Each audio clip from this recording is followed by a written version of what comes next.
আসসালামু আলাইকুম ওয়া রাহমাতুল্লাহ। কুষ্টিয়া জেলা শাখা কর্তৃক আয়োজিত কুষ্টিয়ার 10 দলীয় জোট কর্তৃক আয়োজিত আজকের এই বিশাল সমাবেশে উপস্থিত রয়েছেন কুষ্টিয়া 4 আসনের সংসদ সদস্যবৃন্দ, স্থানীয় 10 দল সহ অন্যান্য দলের নেতৃবৃন্দ এবং আমার সামনে উপস্থিতি। আমরা কি প্রস্তুত আছি 12 তারিখের জন্য? সম্মানিত উপস্থিতি, বিগত 54 বছরে বাংলাদেশকে যারা নেতৃত্ব দিয়েছে তারা বাংলাদেশকে নেতৃত্ব দিতে ব্যর্থ হয়েছে। বাংলাদেশের জনগণ যখন মাথা তুলে দাঁড়ানো শুরু করেছে তখনই তারা আমাদেরকে পরাজিত করার ষড়যন্ত্র করেছে।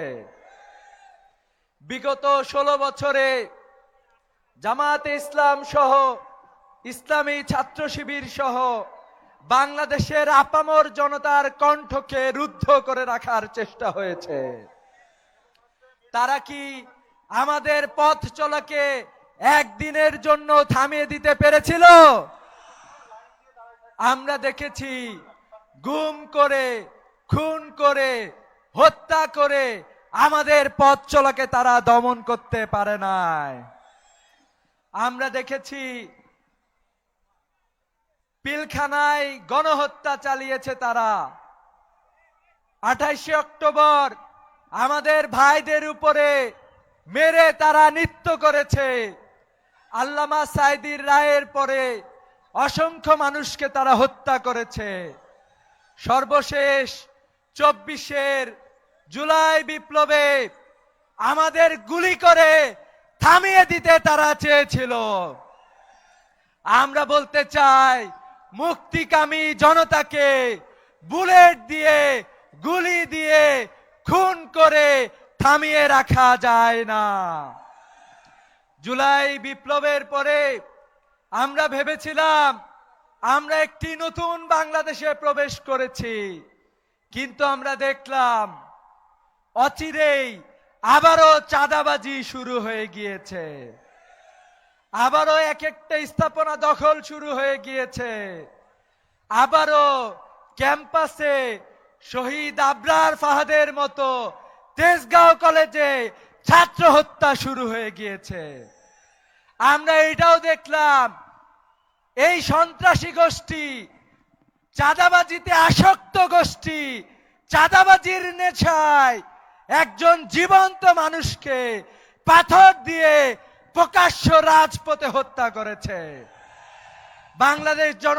বাংলাদেশের জনগণ যখন মুক্তি চায়, আমরা ভেবেছিলাম তারেক জিয়াও মনে হয় মুক্তি চায়, কিন্তু আমরা দেখলাম এখন পর্যন্ত উনি হা ভোটের পক্ষে একটি টু শব্দটিও করে নাই।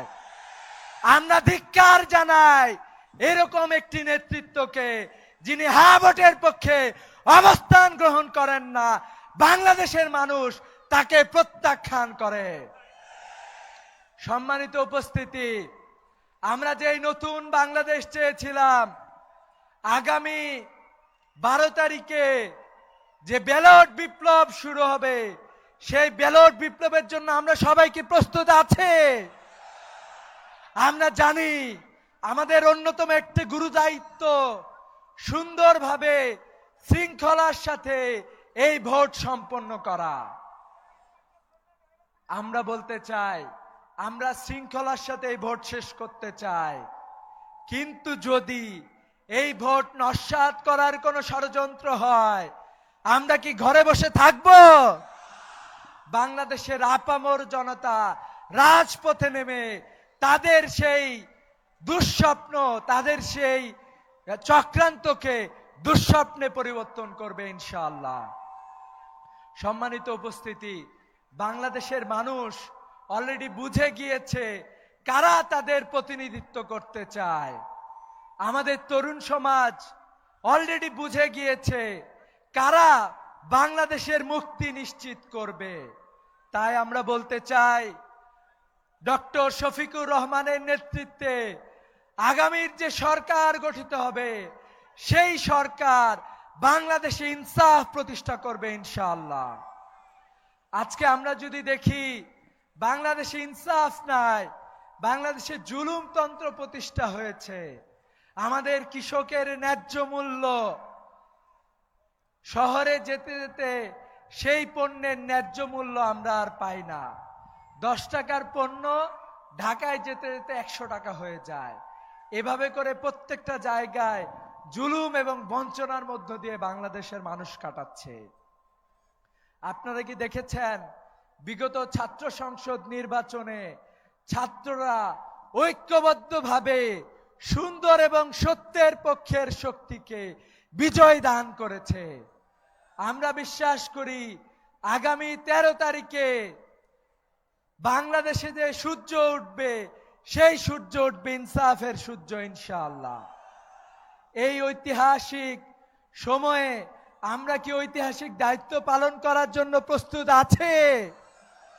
কুষ্টিয়ার 4টি আসনে বিজয় ছিনিয়ে নিয়ে আসবো ইনশাআল্লাহ।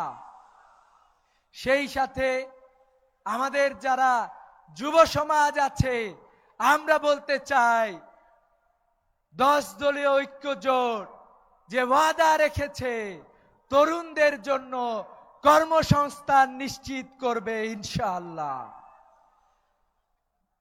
ভাতার ব্যবস্থা না করে তরুণদের জন্য প্রশিক্ষণের ব্যবস্থা করবে ইনশাআল্লাহ।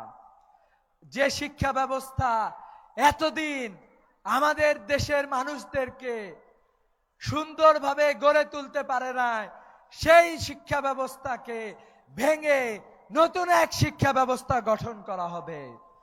যেই শিক্ষা ব্যবস্থায় একজন মানুষকে প্রকৃত মানুষ হিসেবে গড়ে তোলা হবে, যেই শিক্ষা ব্যবস্থায় বেকার তৈরি করা হবে না, বরং একটি দক্ষতা সম্পন্ন তরুণ সমাজ গড়ে তোলা হবে ইনশাআল্লাহ। আগামী 13 তারিখে আমাদের ভোট সেন্টারে আমরা সুষ্ঠুভাবে ভোট দেয়া এবং ভোট পাহারা দেওয়ার জন্য প্রস্তুত আছে। আমরা বিশ্বাস করি আমরা সেন্টার পাহারা দিব এবং প্রয়োজনে 14 তারিখে 15 তারিখেও সবাই রাজপথে থাকবো ইনশাআল্লাহ। নতুন এক বাংলাদেশ নির্মাণ করে তবেই আমরা ঘরে ফিরে যাব।